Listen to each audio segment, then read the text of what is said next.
Have you ever noticed how some images are easy to view and everything seems to have its place?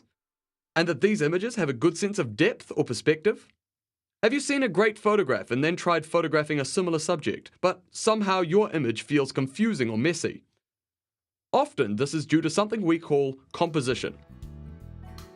So what is composition and why have it? Simply put, composition is how and where we place elements in our photos to tell a story. Composition works by creating order from the elements we want to photograph.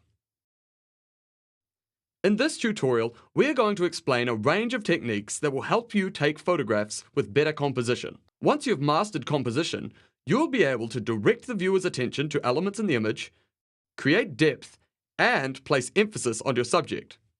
All of these things combine so your photographs are interesting to yourself and to others as well. You may think taking control of your composition sounds daunting, so let's have a closer look at some of the compositional tools you can use. Framing, format, viewpoint, horizon, the rule of thirds, triangles, and lines. Let's start by organizing a chaotic composition using framing. Framing is all about asking yourself, what exactly am I photographing? What do I see in my viewfinder? Take a look at these two examples side by side. What do you notice?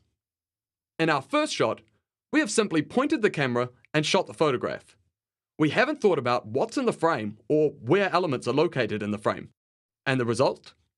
A pole appearing out of the subject's head, a busy background, a distracting foreground element, and a crooked horizon. Now look at our second shot.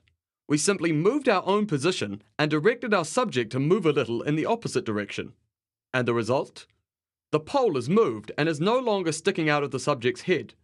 The foreground element has been cropped, the background is a lot cleaner, and the horizon is straight. Even how you format the frame can affect the image. Take a look at these two examples, where we simply changed the framing from horizontal to vertical. Notice how different the perspective is when you change the format. What if you were to change your viewpoint? Take a moment to shift from your normal eye level framing and see what happens. Look up, down, or at eye level on your subject. These all have an effect on how your subject looks in your photograph. And don't forget your horizon line.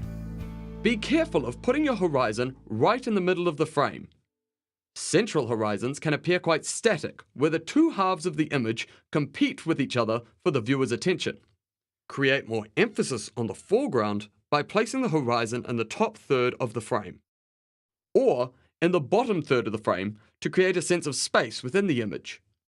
Notice how simple little changes all affect the overall look and feel of the image. Let's dive back into the toolbox and pull out a few rules that you can use to help create a stronger image. The rule of thirds. This rule simply tells us not to position our subject in the middle of the frame.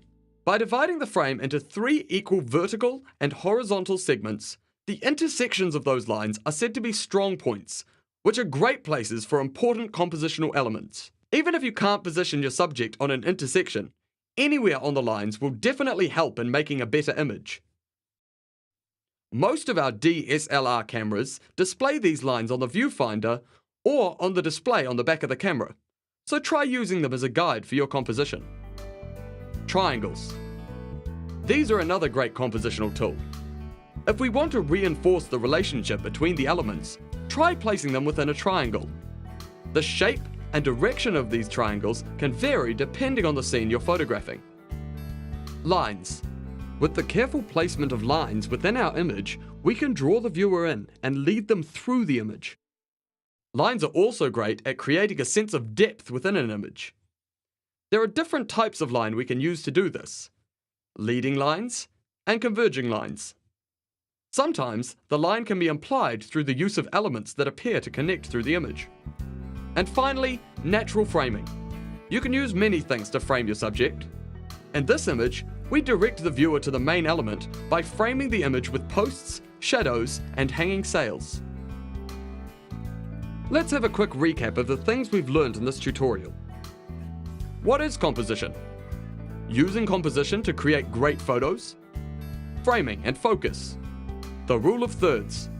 and leading lines. Now that you're familiar with composition, make sure you check out the other tutorials in the series and see how else you can take creative control of your camera.